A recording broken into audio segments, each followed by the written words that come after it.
अब मेरे कल सीजन 1 में हमने ली शुआन और फैंग को, ये दोनों अलग अलग कंट्री के लड़के थे, जिसमें से ली शुआन एक बहुत ही ज्यादा चुलबुला सा लड़का था, वहीं फैंग एक बहुत ज्यादा शांत सा लड़का था। यूं तो दोनों के ख्यालात और मेंटालिटी बिल्कुल ही अलग थे, पर किस्मत का लेखा जोखा ये था कि ये दोनों एक बहुत ही इम्पोर्टेंट काम के लिए एक साथ हो गए थे। अब इन दोनों का काम बन गया था इस दुनिया की रक्षा करना डीमन से पियरलेस बीट की। और सीजन 1 में हम यही देखे थे कि ली शुआन के शादी वाले दिन एक डीमन वहाँ पे हमला कर देती है और इस हमले में पियरलेस बीट की रक्षा करते हुए ली शुआन के मॉम और डैड शहीद हो जाते हैं। ली शुआन गुस्से से पगला जाता है, लेकिन फैंग जो कि बहुत ज्यादा समझदार है, वो उसको सही टाइम पे वहाँ से अपने ब्लू डोमेन में ले आता है। ये दोनों की लड़ाई भी होती है। फैंग फिर उसको समझाता है कि अभी हम लोगों की वैसी हालत नहीं थी कि हम लोग उस डीमन से फाइट कर पाते। ली शुआन भी ये बात को जानता था, इसीलिए वो अपने आप को संभाल लेता है। अब इन लोगों को और भी ज्यादा पावरफुल बनना होगा ताकि वो लोग अपनी फैमिली के मौत का रिवेंज ले सके, और इसीलिए ली शुआन फैंग को लेकर उन लोगों के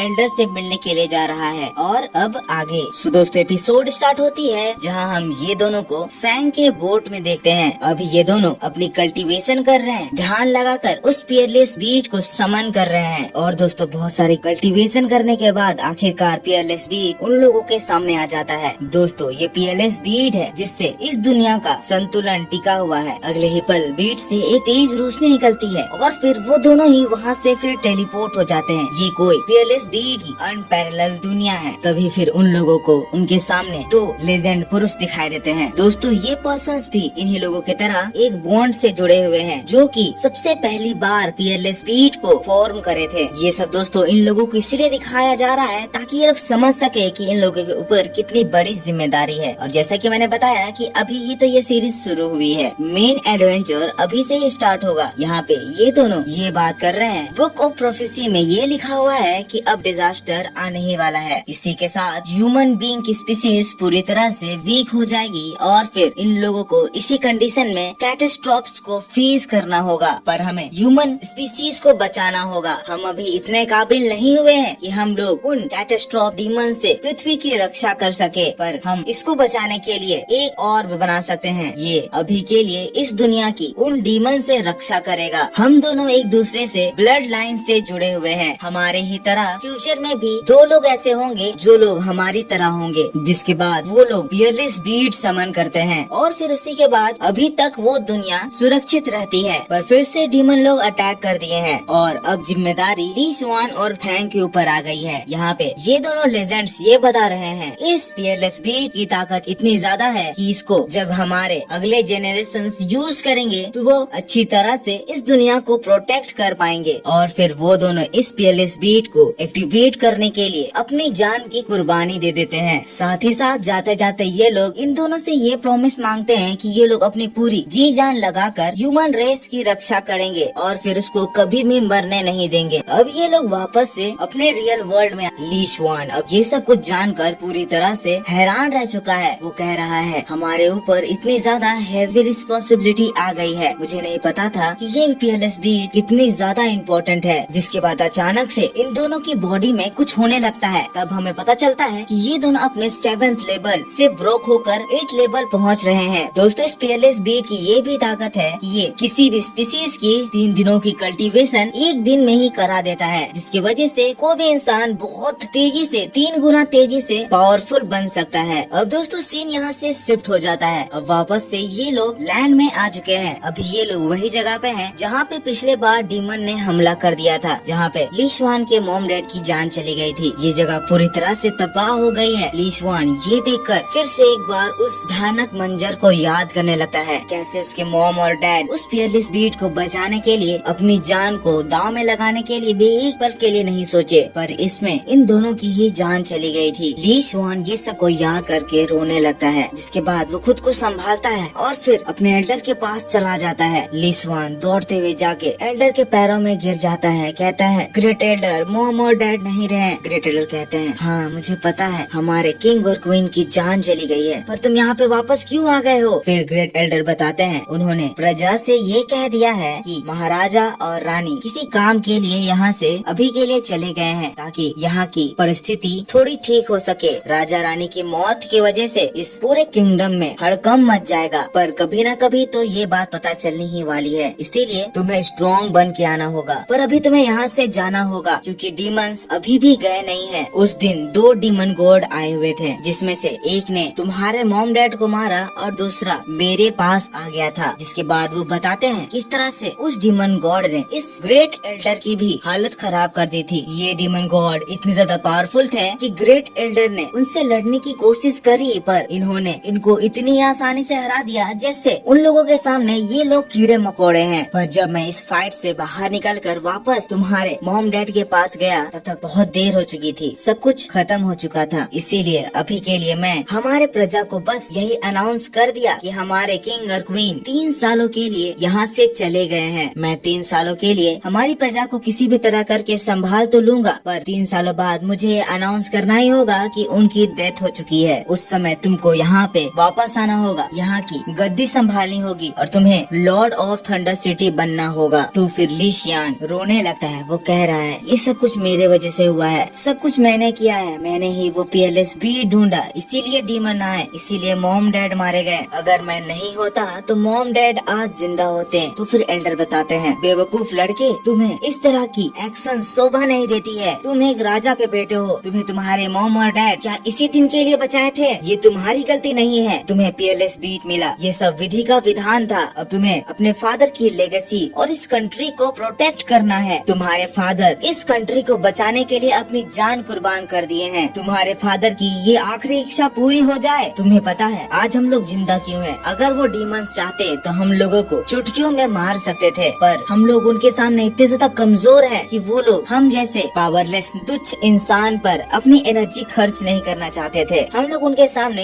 एक मच्छर की तरह हैं। जिसके बाद ग्रेट एल्डर एक डोमेन एक्टिवेट करते हैं और फिर इन लोगों को बताते हैं कुछ चीज तुम लोगों को जान लेना चाहिए। तुम इस वुशवांगझू एम्पायर के वारिस हो, इसीलिए तुम्हें इस दुनिया की डेस्टिनी बदलनी है। इस दुनिया में टोटल 7 पीएलएस बीट है, जो कि इस दुनिया के 7 डिफरेंट टाइप ऑफ स्पीसीज को दी गई है। तुम्हारे एंसेस्टर्स जो तुमको दिखाई दिए थे वो अलग अलग स्पीसीज में अपनी जान कुर्बान करके उन पीएलएस बीट को बनाए थे। ये डीमन गॉड उन पीएलएस बीट को हासिल करने के पीछे लगे हुए हैं, पर उन्हें एक बात नहीं पता है, इन पीएलएस बीट के कोर में हमारे एंसेस्टर ने एक ऐसा चीज बनाया है जिससे कि ह्यूमन रेस फिर से एक बार सबसे स्ट्रॉन्ग बनकर खड़ा हो सकता है। मैं चाहता हूँ तुम लोग एक जर्नी में निकलो। इस जर्नी में तुम लोग उन 7 पीएलएस बीट को तलाशो, जिसके बाद उन 7 पीएलएस बीट के कोर उस सुप्रीम बीट को हासिल करो। पूरी ह्यूमन रेस अब तुम्हारे कंधों पे डिपेंड करती है। जिसके बाद एल्डर उन लोगों को एक ऐसी जगह में भेजते हैं जहाँ पे ये लोग अपनी पहली शुरुआत कर सकते हैं। वो जगह इतनी ज्यादा खतरनाक है कि वहाँ डीमन भी हमला करने की हिम्मत नहीं करते हैं। जिसके बाद दोस्तों यहाँ से सीन शिफ्ट हो जाता है। नेक्स्ट सीन में हम ली शुआन और फैंग को अपने राह में देखते हैं। वो उस जगह के लिए निकल गए हैं। अभी भी वो लोग अपनी कल्टीवेशन कर रहे हैं। ली शुआन यहाँ उसके बाद खड़ा हो जाता है, कहता है हमारा यहाँ पे इस बोट में 1 महीने से ज्यादा बीत गया है और पीएलएस बीट के रूल के हिसाब से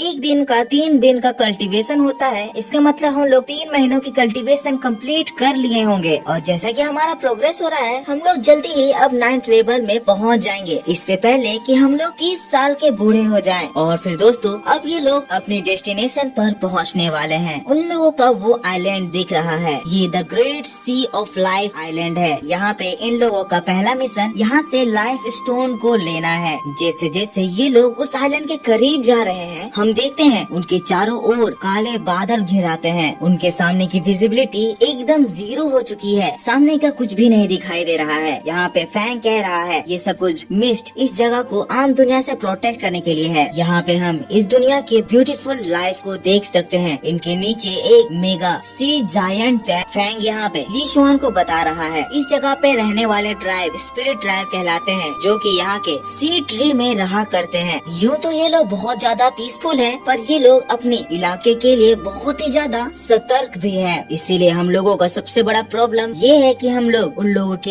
इस इलाके में अपना बोट कैसे ले जाएंगे, क्योंकि जैसे ही कोई भी बोट उनकी ओर आता है वो लोग उन लोगों को मारने के लिए हमला कर देते हैं। फैंग यहाँ पे ली शुआन को ये सारी बातें बता रहा है, पर फैंग यहाँ पे उसकी कोई भी बातों को ध्यान ही नहीं दे रहा है। लेकिन तभी हम देखते हैं फैंग के कहे मुताबिक उन लोगों पर उन लोगों का पहला हमला हो जाता है। हम देख सकते हैं आसमान से ग्रीन क्रिस्टल्स की बारिश होने लगती है। ली शुआन जल्दी से भागते हुए फैंग के पास आता है और फैंग अपना मैजिक यूज करते हैं उन लोग के चारों ओर एक बैरियर बना देता है। इस खतरनाक पॉइजनस ग्रीन डार्ट से तो ये लोग बच जाते हैं, पर अभी उन्हीं के सामने एक बहुत ही ज्यादा मिस्टीरियस आदमी आकर खड़ा हो जाता है। यहाँ पर दोस्तों ये हमला इसी ने किया था। अब देखा जाएगा इन लोगों के साथ क्या होगा, क्या ये लोग इस मिस्टीरियस आइलैंड में एंटर हो पाएंगे। अगले एपिसोड में हम इस आइलैंड का खूबसूरत नजारा देखेंगे। सो दोस्तों बस इस वीडियो में इतना ही। आई होप आपको वीडियो पसंद आया होगा। वीडियो पसंद आया तो प्लीज वीडियो को लाइक करना और मुझको बताना कि मैं ये सीरीज को कंटिन्यू करूँ या नहीं। चैनल को सब्सक्राइब जरूर कर लेना ताकि ऐसी वीडियो की नोटिफिकेशन आपको सबसे पहले मिले। मैं आपसे मिलता हूँ